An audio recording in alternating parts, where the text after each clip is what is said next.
Welcome to ground report. Vainateya Vasishta నదుల మధ్య కొబ్బరి తోటలతో వాణిజ్య పంటలతో ఉండే పచ్చనైన కోనసీమ ఇప్పుడు కష్టకాలంలో ఉంది. రాజోలు నియోజకవర్గంలోని మలికిపురం, మామిడికుదురు, సఖిరేటిపల్లి మండలాల్లో 1,00,000కు పైగా కొబ్బరి చెట్లు చనిపోతున్నాయి. కొబ్బరి తోటలపైనే ఆధారపడ్డ రైతులు తీవ్ర ఇబ్బందుల్లో ఉన్నారు. 13 గ్రామాల ప్రజల బ్రతుకు కష్టంగా మారింది. శంకరగుప్తం డ్రైన్లో పూడిక కారణంగా ఉప్పు నీరు తోటల్లోకి చేరడంతో చెట్లు, పంటలకు నష్టం కలిగిస్తోంది. దీంతో నష్టపరిహారం కంటే ముందుగా డ్రైన్ సమస్యకు శాశ్వత పరిష్కారం కోరుతున్నారు రైతులు. ఏళ్ల తరబడిగా అధికారులకు మొరపెట్టుకుంటున్నా సమస్య పరిష్కారం కావటం లేదంటున్నారు కొబ్బరి రైతులు. ఈ అంశం ఇప్పుడు ఏపీలో హాట్ టాపిక్ గా మారింది. అయితే వాస్తవ రూపంలో ఎందుకు ఇలా జరుగుతోంది, గ్రామస్తులు ఏమంటున్నారు, ప్రభుత్వం చేయాల్సిన పరిష్కారం ఏంటి అన్న దానిపై ఐ న్యూస్ ప్రతినిధి గణేష్ అందిస్తున్న గ్రౌండ్ రిపోర్ట్ చూద్దాం.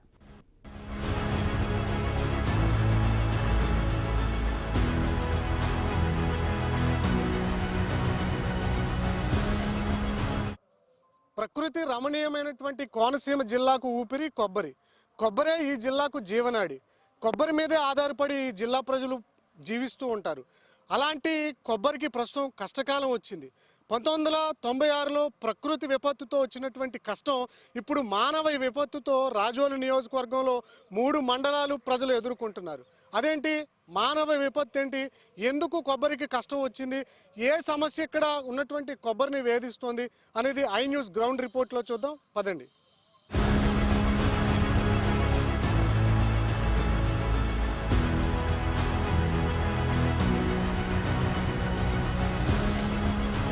చూస్తున్నాం కదా, ఈ చుట్టుపక్కల ప్రాంతాల్లో ఐ న్యూస్ మొత్తం విజిట్ చేస్తోంది. ఈ సమస్యను కేంద్ర రాష్ట్ర ప్రభుత్వాల దృష్టికి తీసుకెళ్లే ప్రయత్నం చేస్తోంది.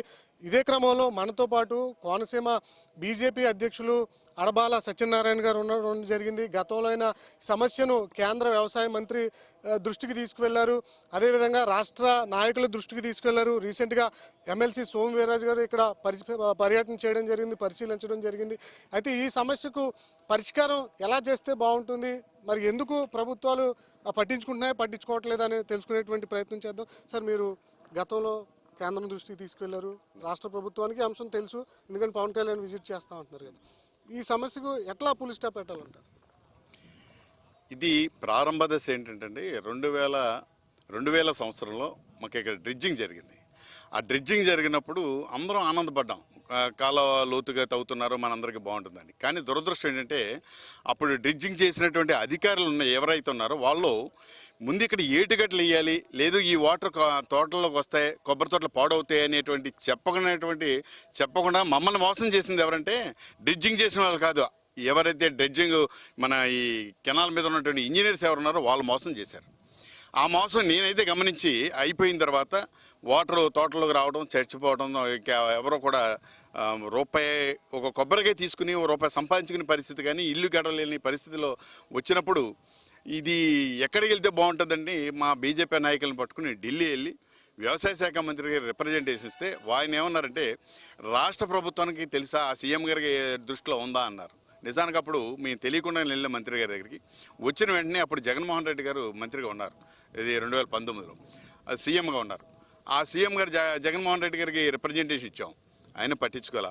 ఇక్కడ మా రైతులందరం కూడిచి భారతీయ జనతా పార్టీ కిసాన్ మోర్చా ఆధ్వర్యంలో కలెక్టర్ ఆఫీస్ దగ్గర 6 సార్లు ధర్నాలు చేశాం.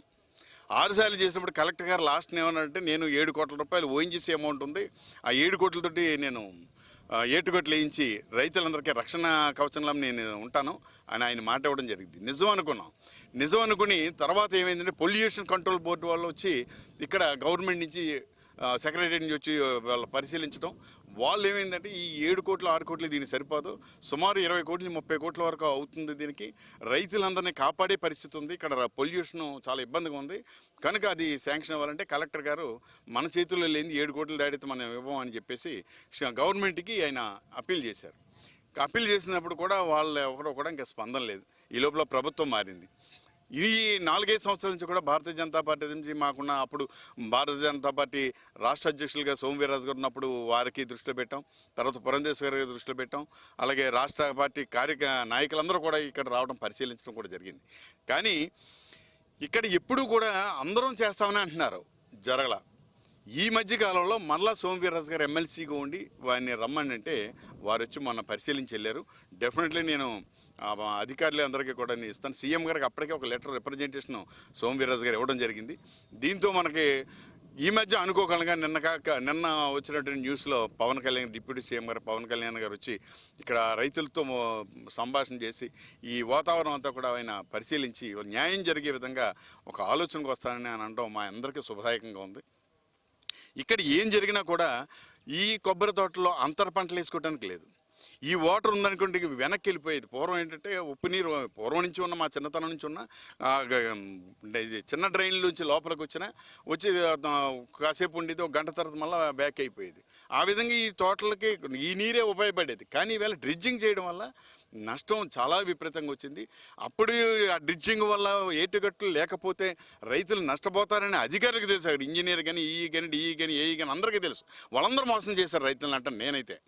ఎందుకంటే వాళ్ళే కనుక ప్రికాషన్స్ ఆ రోజు రైతులకు ఇచ్చుంటే ఎవరు కూడా మా స్థలంలో వేసుకోవటమని అనరు. ఏటుగట్టే ప్రదర్శన చేయండి, మా వ్యవసాయాలు బాగుండాలనే పరిస్థితి ఉండేది. ఇటువంటి పరిస్థితులు ఈవేళ 4-5 సంవత్సరాల నుంచి ఎవరు కూడా ఒక కుటుంబం పోషణకు కూడా ఈవేళ కూలి పనులకి వెళ్ళే స్థితిలో దిగజారిపోయి మేమందరం కూడా. నాది ఇక్కడే పక్కనే తూర్పుపాలెం గ్రామం. ఈ గ్రామంలో మేము ఉన్నామంటే ఇక్కడ బతకలేని పరిస్థితి. మా పిల్లలు అయితే సిటీలో ఉండి ఏదో చిన్న చిన్న ఉద్యోగాలు చేసుకుంటూ కాలక్షేపం చేసుకున్నాం. ఇటువంటి పరిస్థితుల్లో పిల్లలకు పెళ్ళిళ్ళు అవ్వాలంటే కూడా ఎక్కడ కూడా ఆస్కారం లేని పరిస్థితి. పూర్వం కేసుల పిల్లల సంబంధం ఉంటే అమ్మాయిలను ఇవ్వడానికి వచ్చేవారు, ఇక్కడ అబ్బాయిలు తీసుకెళ్ళడానికి వచ్చేవారు. ఈవేళ కట్నాలు ఇక్కడ ఏమి ఇవ్వలేరు, ఈ తోటలు ఎందుకు పనిచేయవు, ఇక్కడ పెళ్ళిళ్ళ సంబంధాలు తర్వాత చూద్దాలంటే ఈవేళ ముదిరిపోయిన పెళ్లి కొడుకులు కూడా ఈవేళ మాకు తయారైపోయారు. సాధారణంగా కోనసీమ అంటే పండగలు చాలా ఉత్సాహంగా జరిగితే ఇక్కడ ప్రజలు చాలా సంస్కృతి సాంప్రదాయాలను పాటిస్తూ ఉంటారు. సంక్రాంతి ముఖ్యంగా మెయిన్ మనకు జరుగుతూ ఉంటుంది. కోడి పందాలు కానీ ఇవన్నీ ఎక్కువ కొబ్బరి తోటలోనే మనం చూస్తూ ఉంటాం కదండి. ఇప్పుడు ఎట్లా ఉంది పండగలు వస్తే కోనసీమలో? మరి ఇంత 13 మామిడి కుదురు కానీ, సెకినేటిపల్లి కానీ, అదేవిధంగా మలికిపురం ఈ మండలాల పరిస్థితి ఎట్లా ఉంది? చాలా కష్టంగా ఉందండి. ఇదివరకు మాకు ఇక్కడ సుబ్రహ్మణ్య షష్ఠి అద్భుతంగా జరుగుతుంది.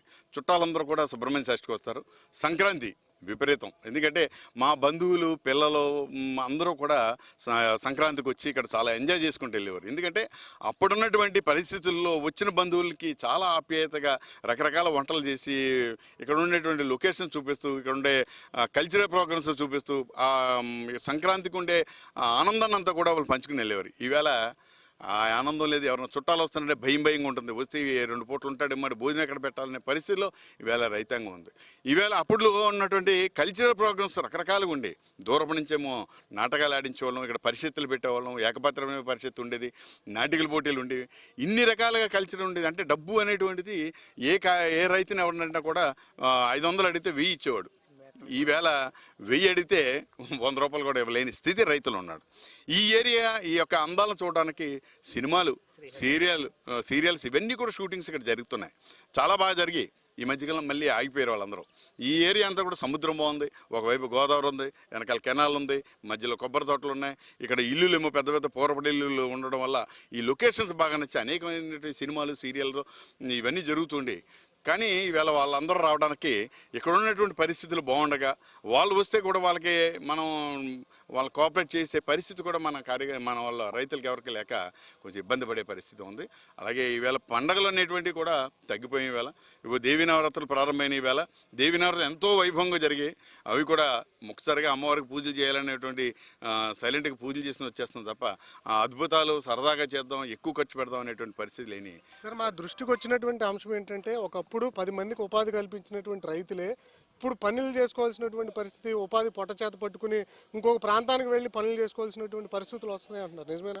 డెఫినెట్లీ అండి. ఇక్కడ ఏమిటంటే రెండోది ఏ విధంగా ఉండగా మనం సంపాదించుకునేటికి రెండో వృత్తి లేదు. ఇదివరకు ఏదంటే ఒక ఫ్యాక్టరీ ఉన్నదనుకోండి వెళ్ళి పని చేస్తాం, ఫ్యాక్టరీ లేదు, ఇక వ్యవసాయం లేదు. రెండో చోటకి వెళ్ళే పరిస్థితి ఇక్కడ రెండో ఆదాయం అంటూ వచ్చే వనరులు లేవు. ఇక్కడ ఆ వచ్చేది ఏముంది? కేవలం వేరే చోటకి వెళ్ళడం, ఏదో ఒక ఫ్యాక్టరీలో పనిచేసుకోవటం, సెక్యూరిటీ గార్డులో పనిచేసుకోవటం, లేకపోతే ఇంకో చోట వెళ్ళి ఇంకో విధంగా వృత్తిని సంపాదించుకోవటం, లేదా చిరు వ్యాపారాలు చేసుకోవడానికి. ఇక్కడ వ్యాపారాలు కూడా లేవు, ఈ వ్యాపారాలు చేసుకోవడానికి కూడా లేవు. ఎందుకంటే ఎవడు కొనుక్కునేవాడు ఎవరు ఉండవు. డబ్బులుంటే జనాలు కొంటారు, వ్యవసాయాలు బాగుంటే రైతులందరూ వస్తారు. ఆ యొక్క పరిస్థితి ఉంటుంది. వ్యాపారాలు బాగుండాలి. ఇక్కడ వ్యాపారాలు లేవు. బయటికి వెళ్ళి చిరు వ్యాపారాలు పెట్టి కాఫట్లు పెట్టుకుని సోడా కొట్లు పెట్టుకుని లేదా అక్కడెక్కడ సెక్యూరిటీ గార్డులు చేసుకుని ఉద్యోగాలు చేసుకోవడం, మా చిన్న ఫ్యాక్టరీలో పని చేసుకునే పరిస్థితికి ఈవేళ ఇక్కడ రైతాంగం అంతా తయారైంది. మనం చూస్తున్నాం కదా, మొత్తంగా అయితే ఈ సమస్యను పరిష్కరించడం కోసం తామంతా కూడా గత ప్రభుత్వాల దృష్టికి తీసుకువెళ్ళాం, కేంద్ర ప్రభుత్వం దగ్గర తీసుకువెళ్ళాం, బీజేపీ పెద్దల దగ్గర కూడా తీసుకువెళ్ళడం జరిగింది. అయితే ఇంతవరకు సమస్య పరిష్కారం కాలేదు. ఖచ్చితంగా ఈ సమస్య పరిష్కారం కావాలి. ఏదైతే కోనసీమకు రాజోలు ఈ పరిసర ప్రాంతాలు ఏవైతే ముఖ్యమో, చాలామంది పండుగలకి కూడా ఇక్కడికి వచ్చి ఉండాలనుకుంటారు. కానీ అలాంటి పరిస్థితులు లేవు. సినిమా షూటింగ్లు తీయాలన్నా కూడా ఇప్పుడు వాతావరణం పూర్తిగా మారిపోయింది. కాబట్టి ఖచ్చితంగా ఈ ప్రాంతాన్ని మళ్ళీ పునర్జీవం పొందాలంటే ఏదైతే శంకరగుప్తం డ్రైనేజ్ పరిస్థితులు ఉన్నాయో అవన్నీ కూడా మారాలి. ఇక్కడ పనులు జరగాలి. గతంలో ఇంజనీర్లు, గతంలో పనిచేసినటువంటి అధికారులు తప్పుడు దారి పట్టబట్టే ఈ విధమైనటువంటి పరిస్థితి వచ్చింది. ఇప్పటికైనా ప్రభుత్వం అంటే తెలుసుకుని ఈ అంశాన్ని పూర్తిగా మార్చి ఇక్కడ ఉన్నటువంటి రైతాంగానికి మేలు చేయాలని చెప్పి బీజేపీ అడబాల సత్యనారాయణ కోరుతున్నారు.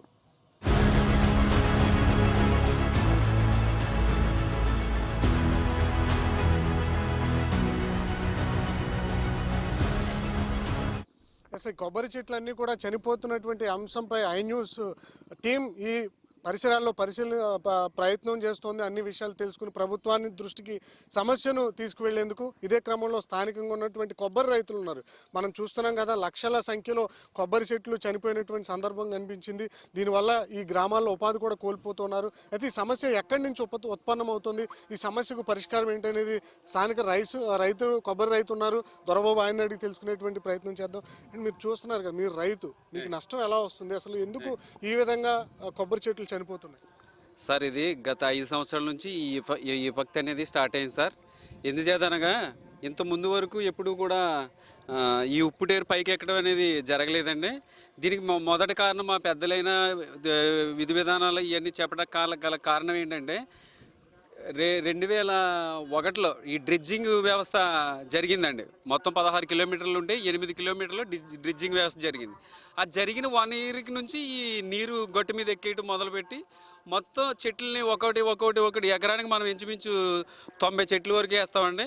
ఫస్ట్ ఇయర్ వచ్చేటప్పటికి 30 చెట్లు పోయినాయి, సెకండ్ ఇయర్ వచ్చేటప్పటికి ఇంకో 60 చెట్లు పోయినాయి, థర్డ్ ఇయర్ వచ్చేటప్పటికి ఇంకో 90.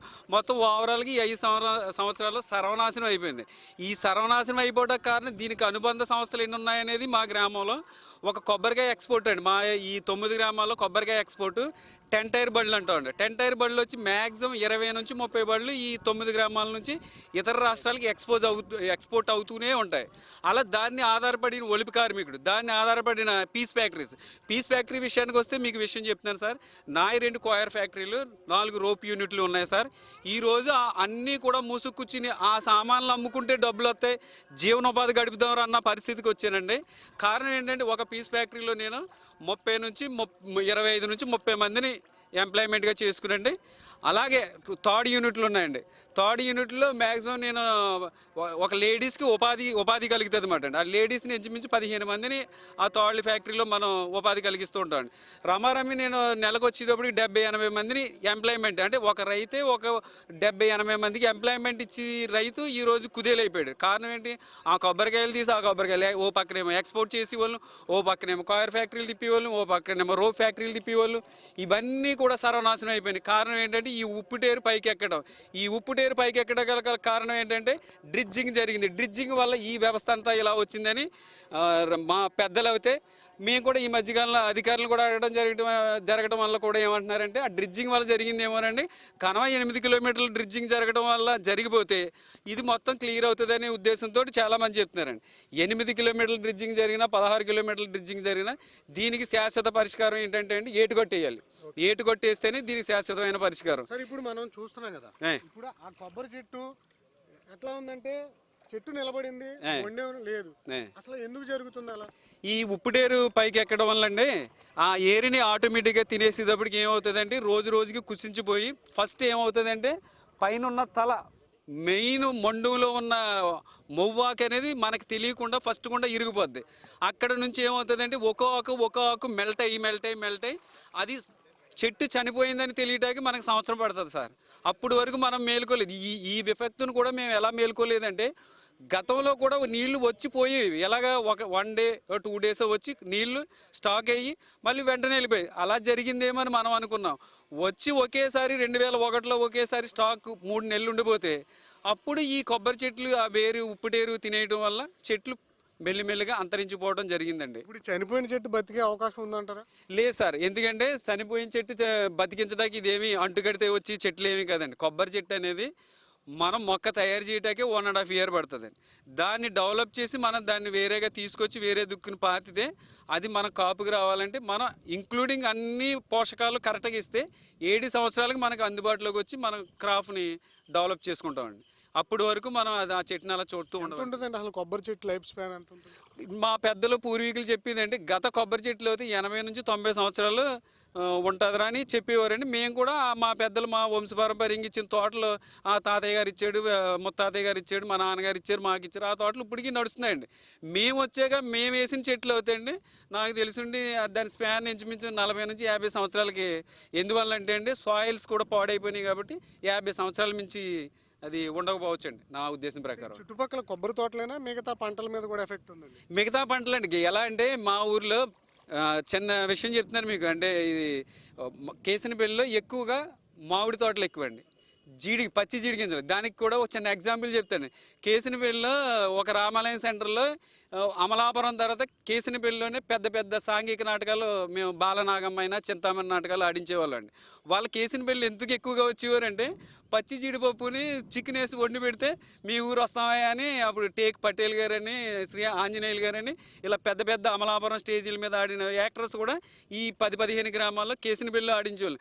కారణం ఏంటంటే మేము చూపించే ఆప్యాయత, మేము పెట్టే ఫుడ్ ఎంతో ఇంట్రెస్ట్ పడి వాళ్ళందరూ ఇక్కడికి వచ్చేవారండి. అలాంటిది ఈరోజు చూద్దామంటే ఒక మామిడి చెట్టు కానీ ఒక జీడి చెట్టు కానీ అంతర పంటలు అప్పుడప్పుడు మేము కొన్ని 4 కొంచాలు 5 కొంచాల్లో ములవ తోటలు వేసేవాళ్ళు, లేదంటే ఆనపకాయలు పండించేవాళ్ళు, బీరకాయలు పండించేవాళ్ళు, నువ్వులు, ఏడ్చెనక. ఇది ఇప్పుడు మనం ఉన్న ప్లేస్లో కూడా మేము ఏడ్చెనక్కాయ పండించేవాళ్ళం అండి. ఏది కూడా నోసుకోవట్లేని పరిస్థితి సార్. ఇప్పుడు కొబ్బరి చెట్లు అన్నీ చనిపోయాయి కదా, ఈ పంట తీసేసి ఇంకో పంట వేస్తే పని చేస్తుందా? లేదు సార్, ఇది ఎలాగంటే ఇది దీంట్లో చిన్న సాయిల్లో చిన్న అరమరిక ఉందండి. అంటే దానికి ఎలా అంటే ఇప్పుడు యాక్చువల్గా ఇది మురుకు డ్రైన్ యువతల పక్కంతా 2 kilometer అవతల సముద్రం ఉంటుందండి. అంటే ఈ లెంగ్త్లోని మ్యాక్సిమం కొబ్బరి చెట్టే బలుగుతుంది. ఎందుకు కారణం అంటే దానికి ఇక్కడ వైట్ కలర్ గుల్లరాయి ఉంటుంది అన్నమాట. అది యాక్చువల్గా ఏంటంటే మురిక్కాల అవతల మనం గూడపల్లి మలికిపురం ఈ ఏరియాకి వచ్చేటప్పుడు ఓన్లీ అది మట్టి సాయిల్. ఇది వచ్చేటప్పటికి లూజుతో కలిపి గువ్వరాయి ఉంటుంది. ఈ గువ్వరాయి ఓన్లీ కొబ్బరి చెట్టుకి తప్ప రెండు వాటికి ఎట్టి పరిస్థితుల్లో యూజ్ కాదండి ఇది. ఇప్పుడు ఇలా నిర్వీర్యంగా కనిపిస్తున్నటువంటి కొబ్బరి తోటలు మళ్ళీ కోనసీమ రాజోల్లో పచ్చగా అవ్వాలంటే ప్రభుత్వం నుంచి మీకు ఎలాంటి సదుపాయం కానీ సహాయం కానీ కావాలి?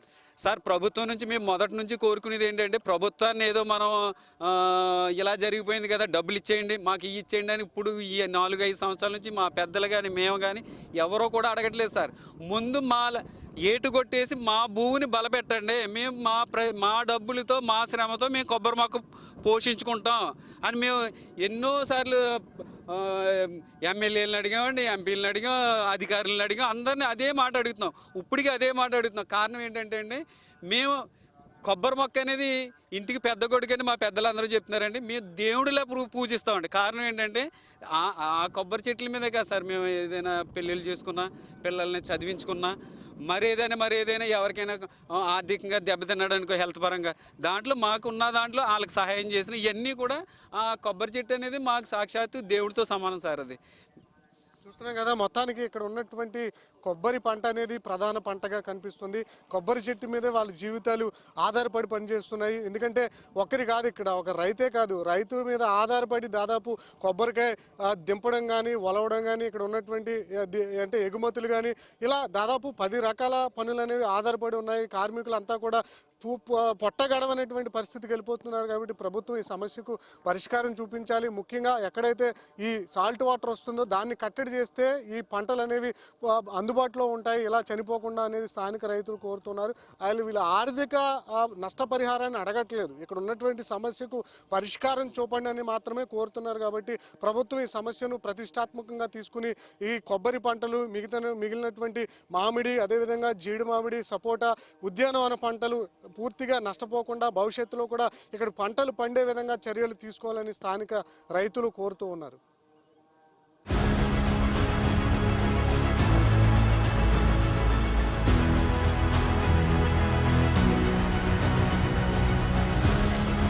ఇప్పుడు ఇప్పుడు రాష్ట్ర వ్యాప్తంగా సంచలనమైనటువంటి అంశం ఏదైనా ఉందంటే అది కోనసీమ జిల్లాలో ఉన్నటువంటి రాజోలు నియోజకవర్గంలో పెద్ద సంఖ్యలో చనిపోతున్నటువంటి కొబ్బరి చెట్లు, ఇక్కడ ఉన్నటువంటి ఇతర పంటలు. పవన్ కళ్యాణ్ దృష్టికి కూడా వెళ్ళడం జరిగింది.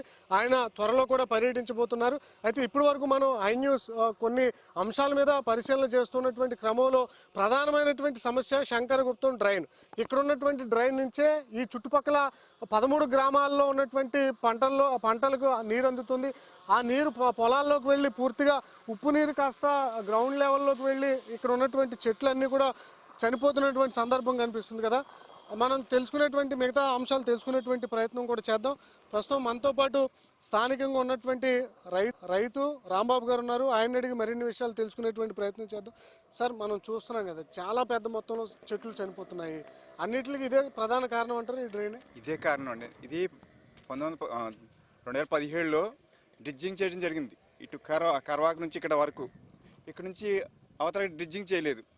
దాని మూలంగా లేకపోతే ఎక్కువ లోతు తవ్వడం వల్ల వాటర్ బాగా ఎక్కువ వచ్చేసి పొలాల్లోకి వెళ్ళిపోవడం, అది కూడా అమావాస్యకి 5 రోజులు, పౌర్ణానికి 5 రోజులు.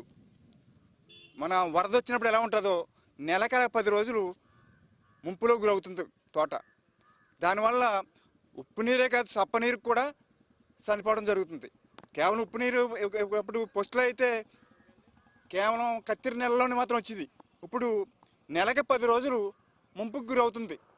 కాబట్టి ఆ చెట్లు చచ్చిపోవడమే కాదు, నేల సారం కూడా దిగిపోతుంది.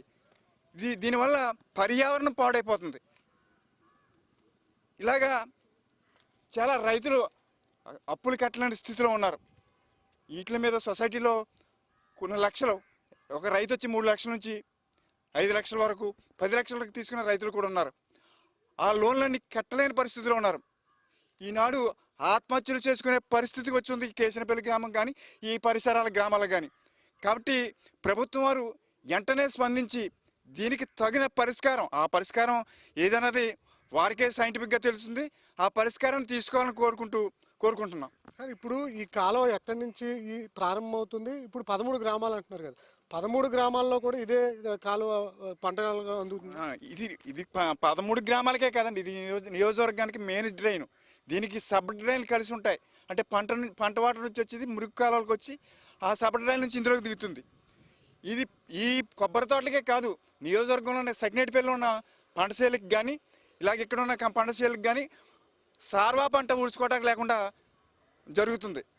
ఇది చింతలమూరులో ప్రారంభమవుతుందండి, కర్వాకులో ఎండ్ అవుతుంది. దీనికి సబ్ డ్రైన్, మెయిన్ డ్రైన్లు 4 డ్రైన్లు, దానికి సబ్ డ్రైన్లు ఒక 20 డ్రైన్లు దాకా ఉన్నాయి. ఇవన్నీ డ్రైన్లు దీనివల్ల పొల్యూట్ అవుతున్నాయి. కాబట్టి దీనివల్ల ఈ కొబ్బరి తోటలు బహిరంగంగా చచ్చిపోయి ఇండైరెక్ట్గా కొన్ని వేల ఎకరం వరి ఓడ్చడానికి అనుకూలంగా లేకుండా పోతుంది. ఈ డ్రైన్ని ఏటికొట్లేయటం, సబ్ డ్రైన్లకి ఫ్లూయిస్లు కట్టడం వంటి జరిగితే కానీ ఈ నియోజకవర్గ సమస్య పూర్తిగా క్లియర్ అవ్వదండి. అంటే ఎందుకంటారు ఇక్కడ వరకు పనిచేసి ఇక్కడి నుంచి పని చేయలేదు అంటున్నారు? ఎందుకంటే ఇక్కడి దాకా డ్రిడ్జింగ్ జరిగిందండి, ఇక్కడి నుంచి డ్రిడ్జింగ్ జరగలేదు. అది ఏ కారణంగా మరి ఆగిందో తెలియదు, కానీ దానివల్ల నీరు తన్ని పెడుతుందనే భావన ఉంది. అది మనకు సైంటిఫిక్గా మనకు అవగాహన లేదు రైతుగా. ఇక్కడ బిగపెట్టి ఇటు ఎక్కువగా మా గ్రామంలో ఎక్కువగా దాని ప్రభావం చూపిస్తుంది.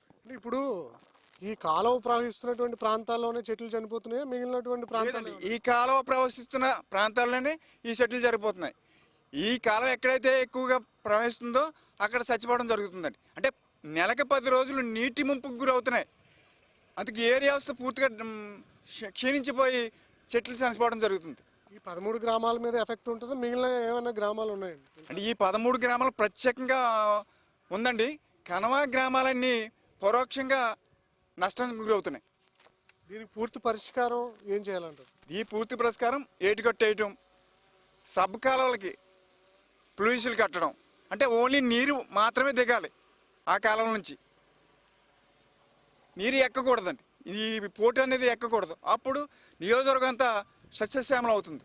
ఓకే, మనం చూస్తున్నాం కదా, ఓవరాల్గా ఇక్కడ ఉన్నటువంటి ఈ శంకరగుప్తం డ్రైన్ వల్లే ఈ సమస్య ఉత్పన్నమవుతుంది. దీనికి పరిష్కారం చూపిస్తే ఖచ్చితంగా ఈ చెట్లు అనేవి చనిపోకుండా ఉంటాయి. ఇక్కడ ఉన్నటువంటి గ్రామాలకు పూర్తిగా పునర్జీవం దొరుకుతుందని చెప్పి ఇక్కడ ఉన్నటువంటి ప్రజలు చెప్తున్నారు. మనం చూస్తున్నాం కదా, ఈ శంకరగుప్తం ఈ ఏదైతే ఈ డ్రైనేజ్ వ్యవస్థ ఉందో ఈ డ్రైనేజ్ వ్యవస్థ నుంచే మళ్ళీ మిగిలినటువంటి కొన్ని పంట కాలువలకు సంబంధించి అంటే అంతర డ్రైనేజ్ వ్యవస్థ ఉండడం జరిగింది. అందువల్ల ఈ చుట్టుపక్కల ఉన్నటువంటి 13 గ్రామాల్లో కూడా ఈ నీరు వెళ్ళి ఇక్కడ చెట్లు చనిపోతున్నటువంటి సందర్భంలో ఈ డ్రైన్ వ్యవస్థని బాగు చేస్తే ఖచ్చితంగా సమస్య పరిష్కారం అవుతుందని చెప్పి స్థానికులు చెప్తున్నారు. మొత్తంగా మనం చూస్తున్నాం కదా, ఈ కొబ్బరి చెట్లు ఎంత పెద్ద మొత్తంలో చనిపోతున్నటువంటి అంశం ప్రభుత్వాన్ని కుదిపేసేలా కనిపిస్తుంది. దీని పరిష్కారం చూపించకపోతే మాత్రం ఖచ్చితంగా కోనసీమ నుంచి ఉద్యమాలు మొదలయ్యేటువంటి అవకాశం ఉంటుంది. కాబట్టి ప్రభుత్వం ఈ అంశానికి పరిష్కార మార్గం చూపాల్సినటువంటి పరిస్థితులు కోనసీమలో ఈ రాజోలు నియోజకవర్గంలో కనిపిస్తున్నాయి.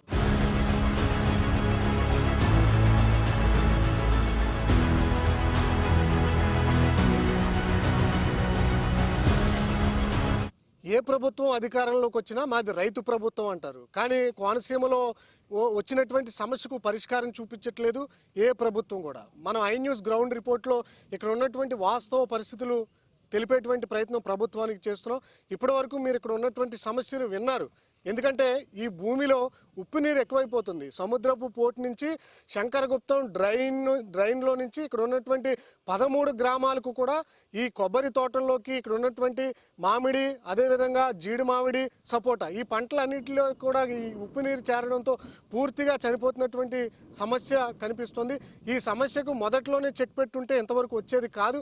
కానీ ప్రభుత్వాలు పట్టనటువంటి తీరుతోనే ఇక్కడ లక్షల సంఖ్యలో కొబ్బరి చెట్లు చనిపోతూ కొబ్బరి రైతాంగానికి పూర్తిగా నష్టం వాటిల్లుతూ తద్వారా 13 గ్రామాల్లో ఉన్నటువంటి ప్రజలకు ఉపాధి లేక పూర్తిగా ఇక్కడ నుంచి ఆహా దేవుడు అంటూ కూడా ఇక్కడ గ్రామాలను వదిలి వెళ్ళిపోతున్నటువంటి పరిస్థితి కనిపిస్తుంది. అందువల్ల ఆంధ్రప్రదేశ్ ప్రభుత్వం కావచ్చు, కేంద్ర ప్రభుత్వం కావచ్చు, ఈ చనిపోతున్నటువంటి చెట్లను బతికించాలంటే లేదా ఇక్కడ కొత్త పంటలు పునర్జీవం పోసుకోవాలంటే ఖచ్చితంగా ప్రభుత్వం ఈ సమస్యకు పరిష్కారం చూపించాలి. మనం చూస్తున్నాం కదా, ఇక్కడ అటువంటి మోడు బారినటువంటి కొబ్బరి చెట్టు ఇది 3 సంవత్సరాల క్రితం నేల రాలితే ఇప్పుడు పూర్తిగా నేలలో కలిసిపోయింది.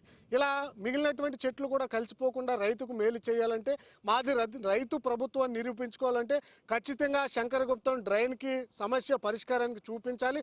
లేని పక్షంలో భవిష్యత్తులో కూడా ఇక్కడ పూర్తిగా పంటలు పండడమే కాదు, ఈ గ్రామాల్లో ప్రజలు కూడా బతకలేనటువంటి పరిస్థితి. పూర్తిగా 2030 నాటికి మేము ఖాళీ చేసి వెళ్ళిపోవాలి, ఈ గ్రామాలన్నీ కూడా ఎవరు కూడా ఉండనటువంటి పరిస్థితి ఉంటుందంటున్నారు స్థానిక ప్రజలు. అందువల్ల ప్రభుత్వం ఖచ్చితంగా ఈ సమస్యకు పరిష్కారం చూపాలని కోరుతున్నారు. మరి ప్రభుత్వం ఈ సమస్యకు ఎప్పటిలోపు పరిష్కారం చూపుతుంది, ఏం చేయబోతుంది అనేది త్వరలో చూద్దాం. కెమెరామెన్ బాలుతో గణేష్, ఐ న్యూస్, కోనసీమలో ఉన్నటువంటి రాజోలు నియోజకవర్గం, ఎక్కడైతే కొబ్బరి తోటలు పూర్తిగా నిర్వీర్యమయ్యాయో ఆ ప్రాంతం కేశనపల్లి గ్రామం నుంచి.